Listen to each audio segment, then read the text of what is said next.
मित्रों, सबसे पहले मैं आज पूर्व प्रधानमंत्री श्री अटल बिहारी वाजपेयी जी के 97वीं जन्म जयंती पर उनका पावन स्मृति में विनम्र श्रद्धांजलि अर्पित करता हूँ। At the outset, let me pay my humble tributes to former Prime Minister Sri Atal Bihari Vajpayee ji on his 97th birth anniversary today. One of the tallest Indian leaders ever and one of the most glittering stars of our political firmament, the charismatic former Prime Minister was an outstanding parliamentarian, able administrator, poet, writer, orator par excellence, and above all, a great human being. Atalji was an exemplary champion of consensual politics, who throughout his active political life demonstrated the spirit of understanding and give and take. I had an opportunity to work under his leadership as a Minister for Rural Development, Panchayat Raj, a reformist with a foresighted vision. His tenure will always be remembered for ushering in connectivity revolution and citizen-centric governance. I am happy to know that a week-long Good Governance Week is being observed since December 20th, 2021. Atalji strongly believed in placing people at the center of developmental agenda and demonstrated how democracy can be strengthened through good governance in a people-centric mode. Governance is the process by which decisions are taken and the process of their implementation. Decisions are taken and implemented through an elaborative institutional mechanism to serve the needs of the society. Ultimately, governance is aimed at improving the quality of life of the people and enabling them meet their hopes and aspirations. Good governance is therefore a measure of effective delivery of goods and services of all kind that matter for the people. Timely and delivery of quality goods and services is the crux of good governance. Good governance enhances the trust and confidence of the people in the administration and brings them together. Large sections of the people feel they are at the mercy of the government babus, even though the citizens are supposed to be the masters for whose service the administrative structures are conceived. This is a manifestation of the governance deficit at certain levels. Such a deficit is a marker of the low credibility of administrative agencies and jeopardizes the goal of socio-economic advancement, besides alienating the people from participatory governance. Governance deficit at the cutting edge of delivery of services, like at the level of state governments and local bodies, is a particular matter of concern and needs to be addressed on priority. Governance should inspire confidence among the people. Good governance catalyzes economic growth by enhancing the confidence of the investors. Investment flows is directly related to the quality of decision making and the culture of execution of projects.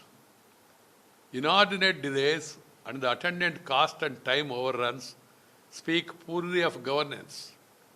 Our country has fared poorly in this regard for too long a period. Determined efforts have been launched in recent years to address this menace, and there is a marked improvement. At the center, execution of large-scale projects languishing for years is being regularly monitored at the highest level, and this has made a huge difference. Introduction of direct benefits, transfer, direct benefit transfer, has resulted in substantial saving of precious resources. No dilution, no deviation. That is what is required. Opening of bank accounts on a large scale is ensuring financial inclusion. Technology is being harnessed to, like never before, to redesign the architecture of governance with visible impacts on transparency and accountability. Citizens' participation in decision making and governance is being promoted through technology adoption. Such initiatives need to be adopted at the second and third tiers of governance. Citizens' charters prescribing time frames for delivery of services by ensuring timely decision making would help in improving the quality of governance. Some efforts were initiated in this regard, but still they need to be placed on a firm pedestal at various levels. Ease of doing business and ease of living are dependent on the quality and culture of governance. Democracy is all about governance with the participation of the people in it through elected representatives. Having fought for our freedom for Swaraj, the people of our country opted for democracy in one single stroke so that our people can govern themselves through the means of parliamentary democracy. This implies that the people have vested the responsibility of ensuring good governance for their benefit in the legislatures. The representative, deliberative, and oversight functions of our legislature flow from the mandate of the people. But unfortunately, at times our parliament and state legislatures are betraying the trust imposed in them by the people. Legislatures are the prime vehicles of good governance. By discussing in detail the problems faced by the people, making necessary laws to remove the hurdles to socio-economic development, and ensuring the accountability of the executive to the people. But the functioning of our legislature is falling below the expectation and is a matter of concern.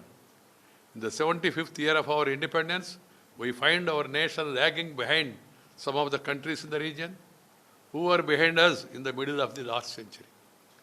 To make up for this missed time and opportunities, our legislatures need to function differently.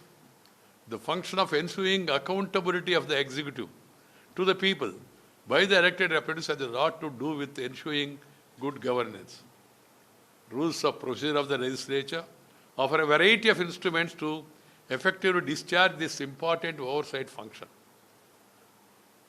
Those include question hour, short duration discussion, calling attention notices, debates on bills, motion of thanks to the address of president and governors, etc. They provide ample opportunities. These instruments enable the members of parliament or members of the legislative assembly to take the governments to task for omissions and commissions in all matters of governance, including implementation of policies, execution of various welfare and developmental projects, etc. If the functioning of the legislature is derailed by persistent disruption and forced adjournments, this important accountability function is seriously compromised. Dysfunctional legislature leads to compromised governance, as there would be no fear among the executive of being questioned in the legislature. Steady decline in the sittings of the legislatures and loss of functional time due to disruptions take the pressure of the executive, and the pattern of such disruptions would promote the habit of carelessness among the executive with serious implications. So the point is very simple. If an MP or MLA does not discharge its functions effectively, he or she would have no moral right to question the executive at various levels. That's why I always say, discuss, debate, decide, do not disrupt. We are aware of the nexus between politicians and officers and other administrative personnel at various levels that results in compromised governance at times. It is the poor and weaker sections that are the worst sufferers of such poor governance. Talking about the oversight function of the legislatures, Rajya Sabha has lost about 61% of the total question hour time due to disruptions during the just concluded winter session. People of the country are distressed, dismayed, and I also feel sometimes what is happening in the legislature. This is a serious abdication of the important oversight function of the House. The point that I'd like to stress on is that good governance needs good legislatures, doing justice to all the three functions that I have earlier referred to. Good legislatures need good legislators who live to the expectations of the people and give their best to do justice to the trust imposed in them by the people. The need of the hour is such ideal legislators. Good governance is too serious a matter to be taken lightly. Our country has been paying a heavy price due to governance deficit. In the 75th year of our independence, we need to take a solemn pledge to ensure good governance.